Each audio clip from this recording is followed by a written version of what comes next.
Bah écoute, moi c'est Yanis, Yanis Fliller, donc je suis étudiant en ESDD 2 en A. Donc ça fait 2 ans que je suis à l'ESEG en bachelor communication marketing d'influence.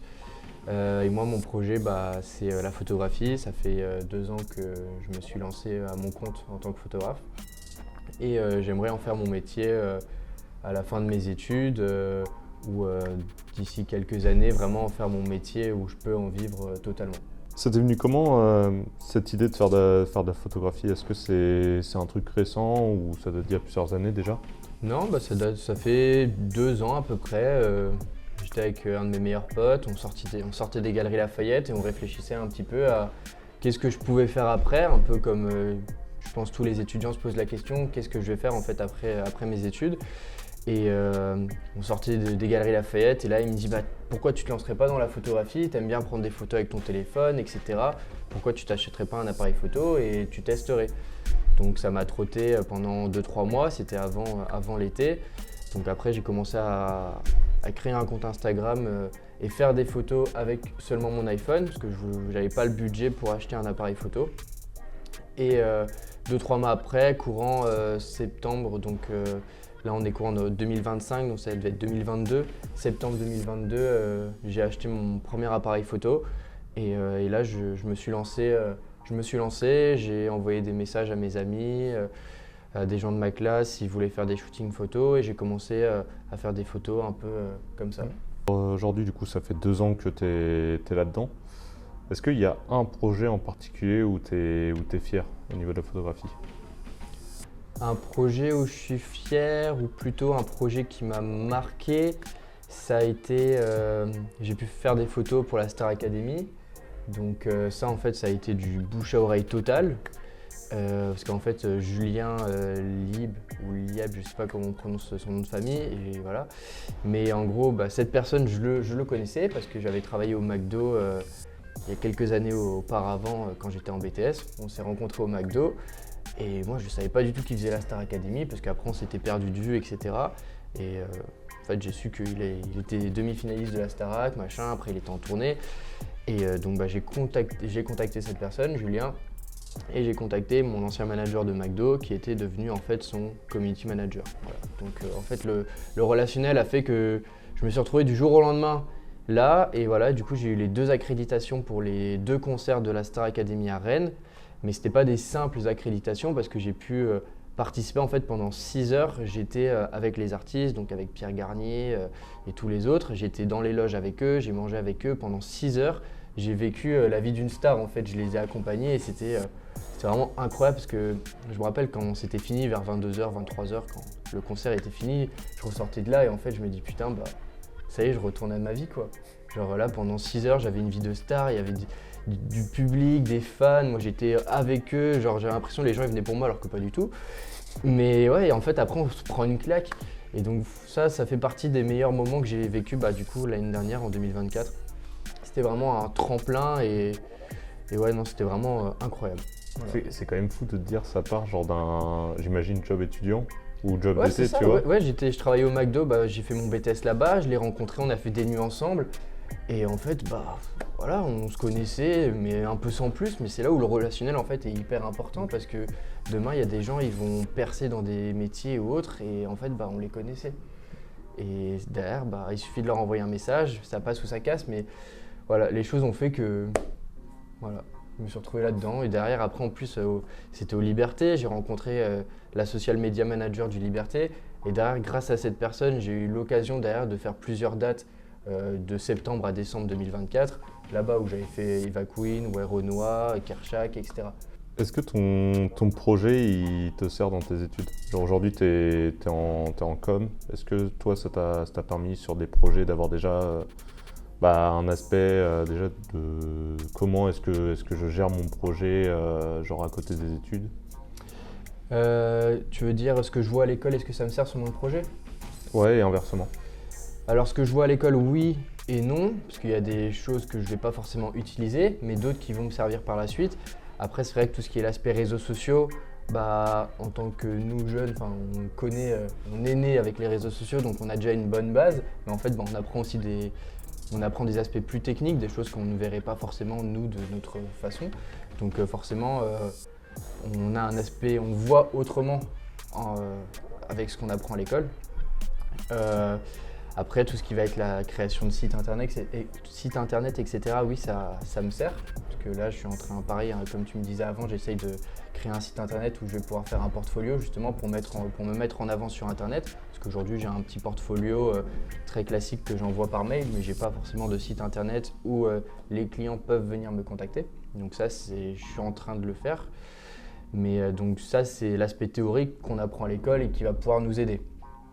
Donc voilà, et après, quand il y a des choses que j'ai appris à l'école mais que j'ai besoin de retravailler, après on peut aussi très bien aller sur YouTube. On a de l'accompagnement partout maintenant sur internet. Donc c'est comme pour la photo, j'ai appris tout seul, on regarde des tutos, comment retoucher une photo. Et encore aujourd'hui, je vais sur YouTube, je regarde comment on fait ça, comment on fait ci. Et voilà.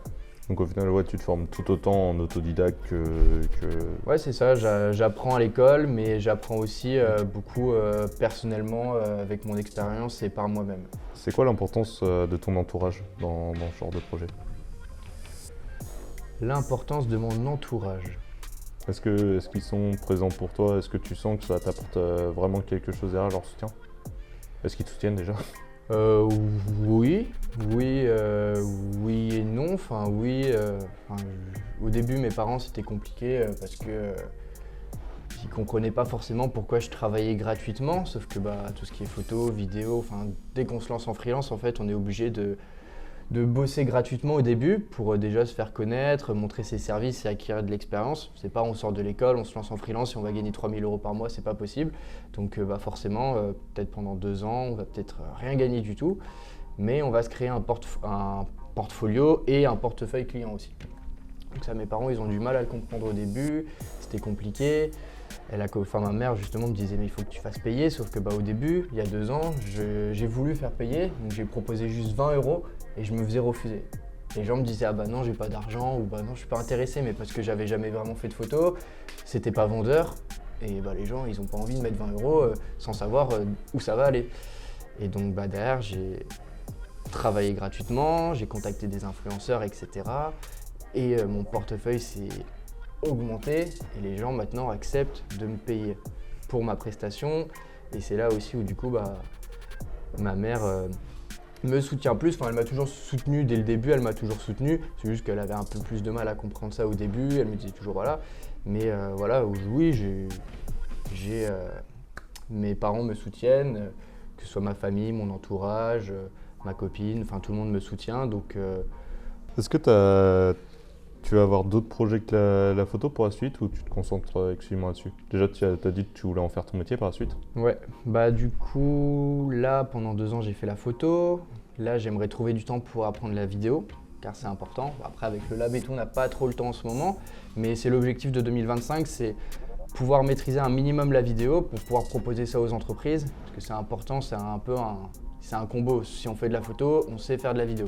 Généralement, les entreprises, elles cherchent un photographe, un vidéaste. Si on sait faire les deux, c'est encore mieux et ça nous fera plus d'argent pour nous. Donc, c'est mon objectif, apprendre la vidéo. Je dis pas que je serai peut-être le meilleur vidéaste du monde parce que je pense que la vidéo, c'est intéressant, mais pour le moment, j'en ai pas découvert une réelle passion. Voilà, c'est pas ce qui m'intéresse de faire des vidéos et des montages. Je préfère faire la photo. Mais voilà, c'est important. Ça m'intéresse quand même. J'aime la vidéo, mais pas de là où c'est pas vraiment ma passion, quoi. Donc voilà. Donc l'objectif c'est faire de la vidéo et ensuite après continuer à contacter des influenceurs, à me faire découvrir un peu partout. Et après voilà, là encore aujourd'hui j'ai envoyé des mails pour des festivals, à des influenceurs. Là j'étais encore avant sur des salles de basket, etc. Maintenant on attend les réponses et en fait vu que c'est de l'entrepreneuriat, on ne sait jamais trop où est-ce qu'on sera. Donc c'est un petit peu ça la crainte. Là, 2025 a commencé. Pour le moment, c'est assez froid. Il n'y a pas beaucoup d'activités, j'ai pas beaucoup de demandes. Mais voilà, j'envoie plein de mails et après, on verra. Et puis peut-être qu'en juillet, il se passera quelque chose. Voilà, je sais pas trop où je vais. Le seul truc que je sais, c'est que mon objectif, c'est continuer dans cette lancée, développer mon site internet également, qu'il soit fini prochainement et la vidéo. Voilà. Bah, c'est aussi un peu le but de ce format-là, on se rend compte qu'au milieu de nos écoles, on a genre plein de créatifs et tout. Comme j'ai pu te le dire, je fais du podcast. C'est le cas de notre étudiante ADC. Toutes les personnes qu'on va pouvoir recevoir sur ce format-là, c'est qu'on a tous un projet et en fait, c'est aussi une sorte d'entraide qu'on peut s'apporter les uns les autres, tu vois. Ouais, totalement. Et puis c'est là où, encore une fois, où marche le relationnel en fait. Quand on ne connaît pas les gens, on ne sait pas forcément qu'est-ce qu'ils font dans leur vie ou à côté. Et en fait, c'est en les rencontrant que tiens, toi tu fais ci, toi tu fais ça. Et en fait, indirectement, ou peut-être des fois, ça va pouvoir nous servir aussi dans nos projets communs, tout simplement. C'est ça, puis même en rejoignant nos écoles, on peut se dire à des moments, je sais plus pourquoi je suis là, je sais pas genre pourquoi je fais ce genre d'études, alors que en soi, il y a des choses qu'on savait déjà parce qu'on a fait un BTS, on a fait un bachelor, une licence.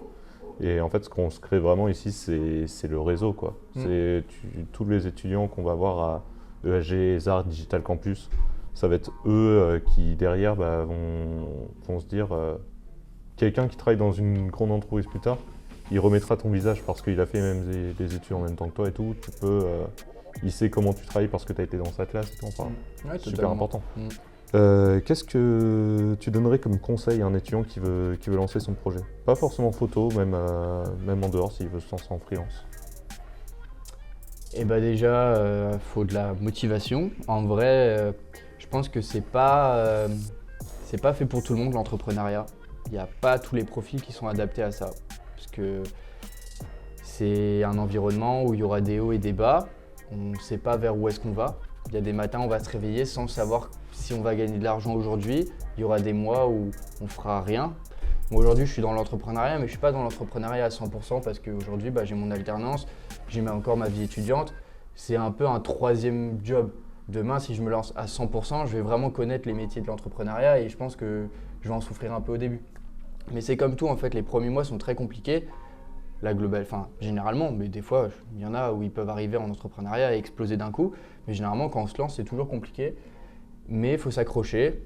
Si on aime ce qu'on fait, il faut foncer. Moi, je sais que je fais ça parce que j'aime travailler pour moi en fait. J'aime me réveiller, me dire tiens, je vais faire ci, je vais faire ça.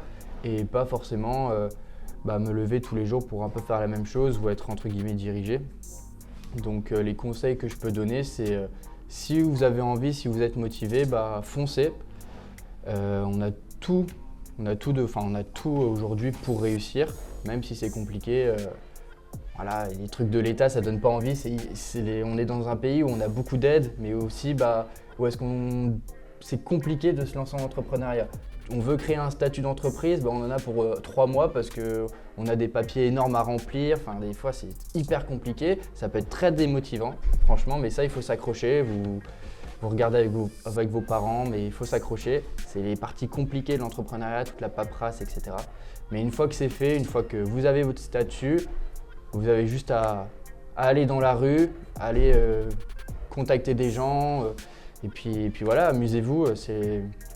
C'est ça, il faut s'amuser, il faut aimer faire ce qu'on aime faire. Et il faut penser à l'argent, mais pas forcément non plus tout le temps. C'est vraiment l'entrepreneuriat, on est entrepreneur parce qu'on aime ce qu'on fait, on aime entreprendre. Et ensuite, après, vient l'argent.